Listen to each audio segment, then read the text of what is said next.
So what I'm going to talk about today is making the investment in mobile, social, e-com, whatever you really need to figure out your KPIs. Anything you can think of, actually. So if you're not familiar with Charming Charlie, we are a fashion and accessories retailer. We have over 240 retail locations nationally. Our goal is to scale up to 800 over the next 5 years. If you go into any Charming Charlie store, you'll find out quickly that our claim to fame and the thing that really makes us stand apart from any other fashion accessory retailer is that we segment our accessories by color. So you'll see red, green, yellow all together. And what we really are the fashion authority for retail accessories. And you know, our kind of our tagline we like to say is, you know, we help women find their fabulous. If you have a little black dress, we can help you accessorize it in a classic way, a trendy way, or any other type of compelling way. So let's see the background. You know, Charming Charlie had a really interesting foray into online. We kind of messed up, and that helped us identify our KPIs a lot faster. We had some extreme focus on retail and our limited focus on social or anything else. We were color focused, as I just mentioned, so everything about color, but we weren't really product focused. We had a lot of crowded imagery, we had a lot of low quality photography, and we just had really inconsistent creative direction. We got really excited about online and e-com really fast and moved so fast that we lost sight of quality. And so even though we had great organic reach, our engagement and really the perception of the brand was low. So before, as I commented previously, our photography was ho-hum, more like what you'd see if you were ordering out of a product catalog as a buyer or something. And after we kind of found our fabulous online, we started shooting more vibrant photography, more compelling, really showcasing the product a lot more. And so where we are now is by kind of doing the investment in social and, you know, developing unique content. We have more creative product layouts. We have influencer programs and collaborations. Our product shots, as you just saw, are cleaner. They create kind of more of a contextual lifestyle.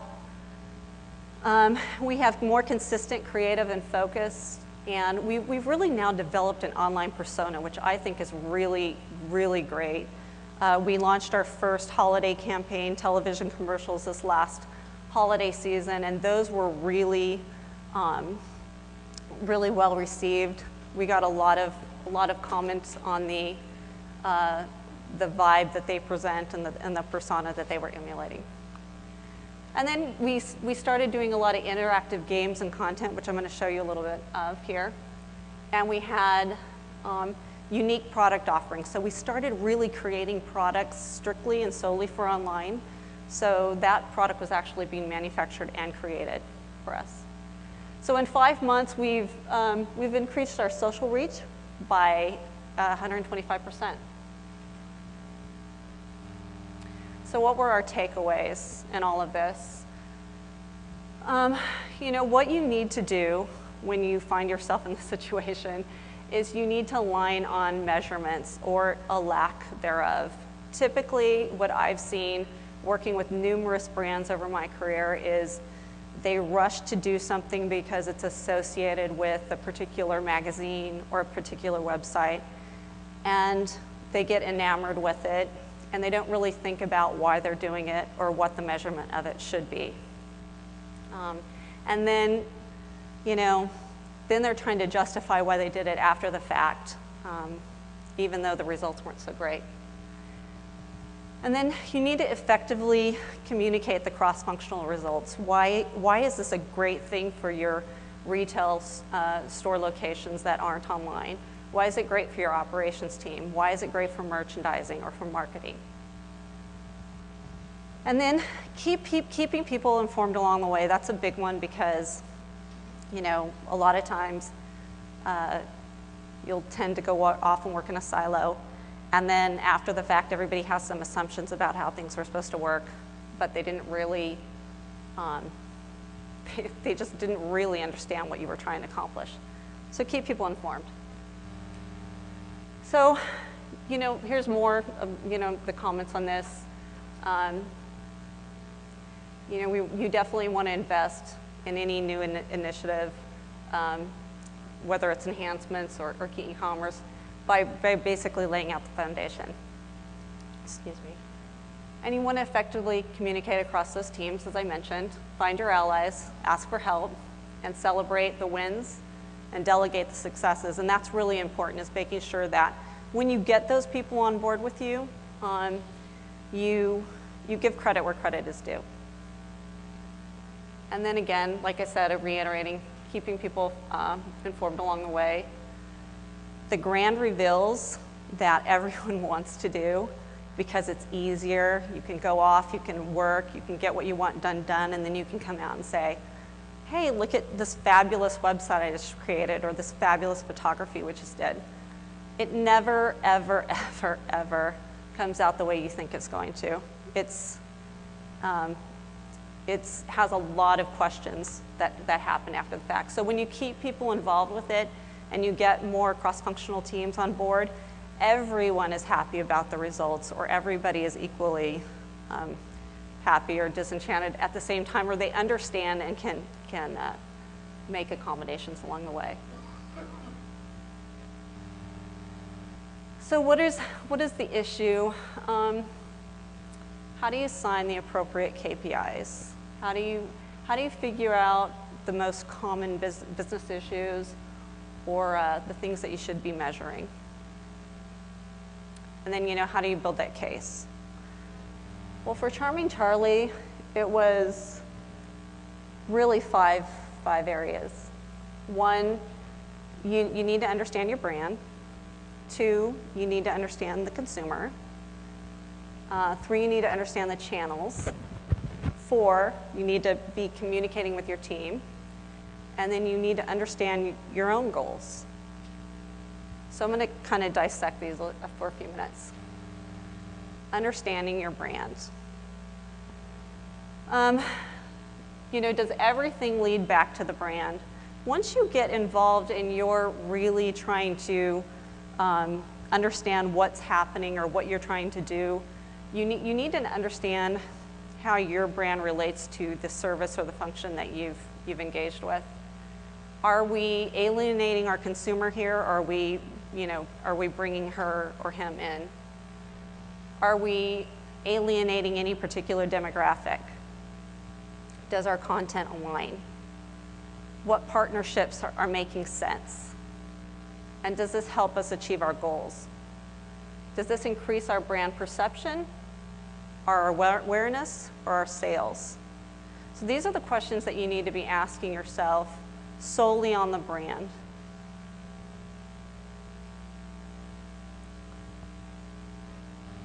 Understanding the consumer. Charming Charlie did a lot of work to get to know our demographic. We really started out thinking that our demographic could be anywhere from 7 to 70.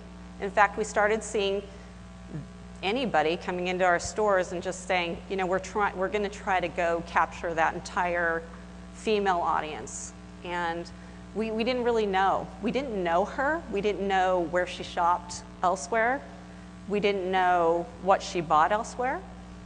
And we really didn't know why she was even coming into our stores. We had guesses.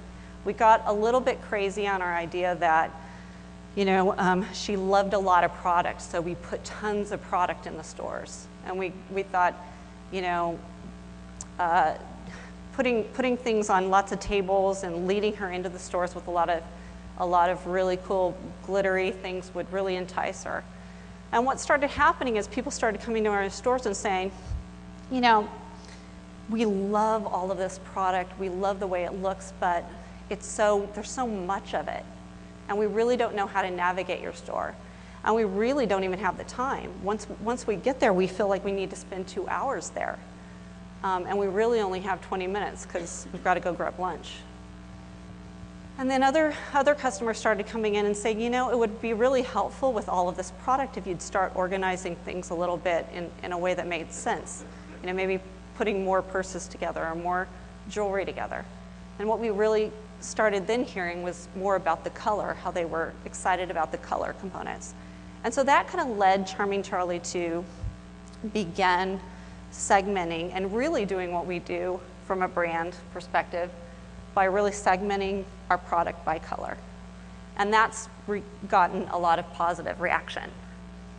So we went a little bit deeper with that, and we really started trying to understand through surveys and customer just conversations who she really was. And so now we know that our customer is typically between the ages of 25 to 35. And sometimes she creeps up into 40, 43. But you know, we're now aligning with our core customer and developing products too, such as Charlie Girl, which is our tween line, if you will, to kind of attract that type of customer. So, you know, starting to learn where they're shopping, it helps us to know the other retailers that they're shopping at, why they're shopping there. And then, you know, are they active on social? What types of devices do they use? You know, we know a lot that our traffic from a tablet perspective has spiked from 20% of our traffic about 12 months ago to now we're at 40%. The majority of that being on the iPad. Excuse me. A little scratch. So we have a lot more tablet traffic now. So that's important for us. So now we're going to be paying more attention to the experiences and what we do with our audience on the tablets. And then are we reaching them via email, and at what percent? Email is a really strong marketing tool for us. It's our #1 marketing tool. We really speak to our customer through email. She really pays attention. We're able to give her trend information, give her information about color schemes that are really you know, on trend or on the mark, or purses and handbags that are really you know, the newest that they should have. We really even talk to her about like tech gadgets, and we're seeing a lot of good response through that. So really, you know, understanding your customer as much as your brand, super important. Then you need to understand your channels. You know, what is the current performance? Grab a baseline. Make sure you go out and when you're prepared to do this, figure out what your baselines are. How is the current performance of your social channels? When are the key times that your customer is online or responds to things that you're posting or or tweeting or talking about? And are those times different than what you're seeing, you know, Jupiter, Forrester, or any other type of data posting? And then, you know, understand that really well. And is the content produced the most effective for your channel? You know, one of the things we really learned at Charming Charlie was that when you're the fashion authority and you're the accessory authority, you have to have really compelling visuals. That's what she's going to respond to.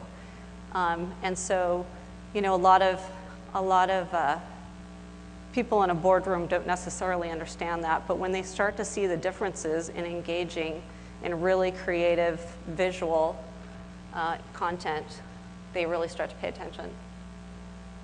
Is your retail demographic the same as your online demographic? And if not, how do they differ? You'll see a lot of times that your retail customer that goes in those stores has a very specific way she likes to shop or he likes to shop. They know they want to touch and feel the product, or they're not familiar with the brand yet and they need to build up familiarity with the brand. So whereas your online customer maybe has had interaction with the brand before and now feels more comfortable coming back and working with them again, or they simply are loving the filtering options and the ease of being able to filter quickly through a lot of product and get through something really fast. Or we've just given a great offer and they just really want to take advantage of that.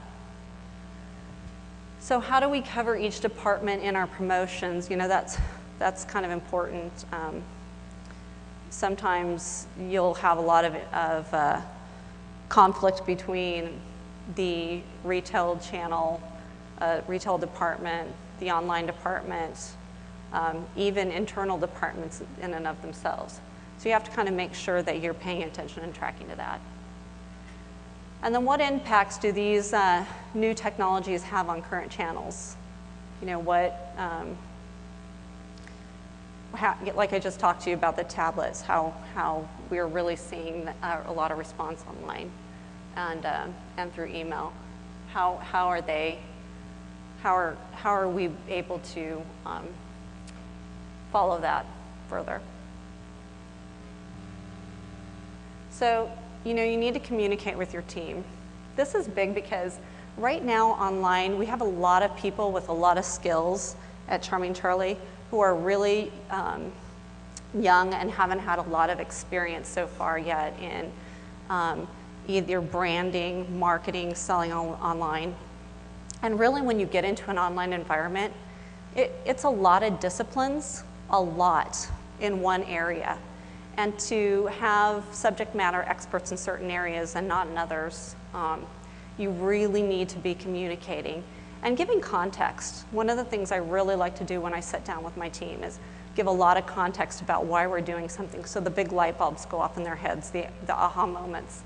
So then that opens them up, because when I have a really great person who is, you know, fabulous on Twitter or Instagram, and I can help them see the full picture holistically, we can really get a lot of movement there. So are you trying to increase reach or engagement? And, you know, will all of these types of activities achieve a set goal? You know, what results are you looking for, and are those results realistic? That's a lot of the reason why you have to have a lot of this dialogue, because, you know, you've got to get everybody's objectives out on the table and then talk about them. Like, is that a realistic goal? And a lot of times you'll hear certain members of the team say, well, you know, such and such a brand was able to do this, and such a brand was able to do that. Well, a lot of times people don't consider, well, did that brand have retail locations, or were they solely online? Or were they a catalog company and now they're also selling online?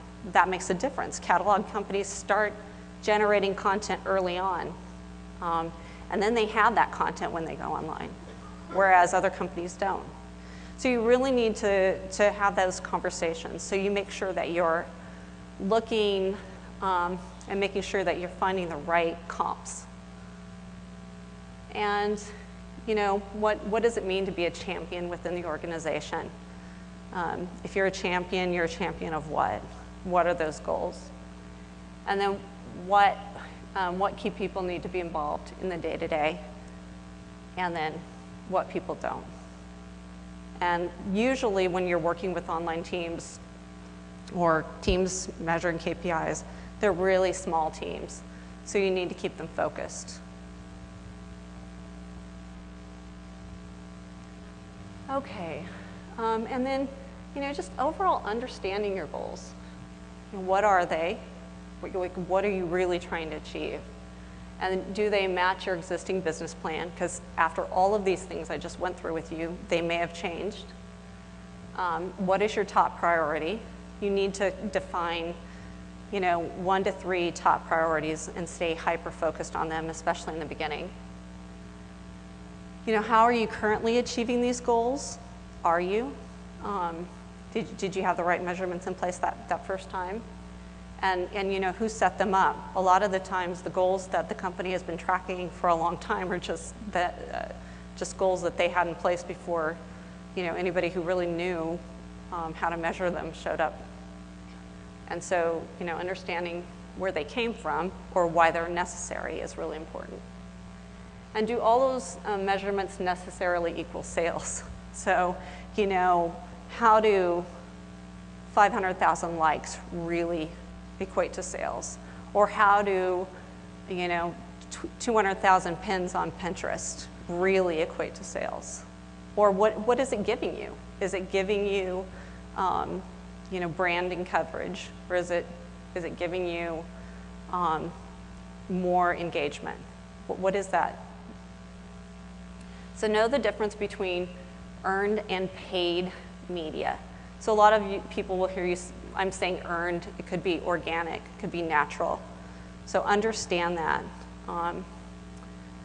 Understanding how, if you're getting organic results, that's the best kind. That's the kind you really want. But paid media is not bad as well. Paid media for online tends to convert at a higher rate simply because it's somebody who's engaging with you that really wants your product. But just understand that. You can understand where that's coming from. So just a couple case studies before I wrap up here for questions. So, Charming Charlie did some influencer partnerships that added value. One, we partnered with Lucky Magazine, and we worked with their editors to create cheat sheets and interactive Facebook games that were promoting subscriptions online. So we created one where you could kind of spin to win, and that got us 135,000 spins. It was shared over 20,000 times. We got 89,000 new fans. And Lucky got 40,000 new magazine subscriptions. Another campaign we did was our skull activation. We're getting really good at creating products simply to give away and to help further our social reach. So we created these really great skull rings in different colors. And we did a kind of put a skull ring on it campaign where we created a unique product SKU in 10 colors. You spun the wheel and you had an opportunity at reaching. So this, we targeted a broader audience at this point. Our total reach was 3.4 million, and we had the 18 to 55 female demographic. That got us 56,000 spins, 13,000 shares, 8,000 new email addresses, and 38,000 new fans. And my final case study here was our holiday campaign. This was Bling in the New Year. Bling in the New Year, we launched an interactive, again, spin game, because they're pretty popular on Facebook. And these were where we gave away a lot of brooches, sparkling rings, necklaces, things like this, bling, bling. And so we had a 12.6 billion reach, targeting, again, the 18 to 55 female demographic. 129,000 spins, 82,000 users, 30,000 shares, 10,000 new email subscribers, and 30,000 fans. So I'm going to wrap it up, and if there's any questions, I do want to say that Charming Charlie, while we don't have an e-commerce presence yet, we are creating one currently. It's underway. Our corporate office is in Houston, Texas, and our e-com office is an LA-based organization. And we are hiring for online and e-com, so put the word out. We're looking for a lot of wonderful, fabulous online product people, merchandising people, operations people. We run the gamut, so If you think of anybody, please see me afterwards. Anyway, are there any questions?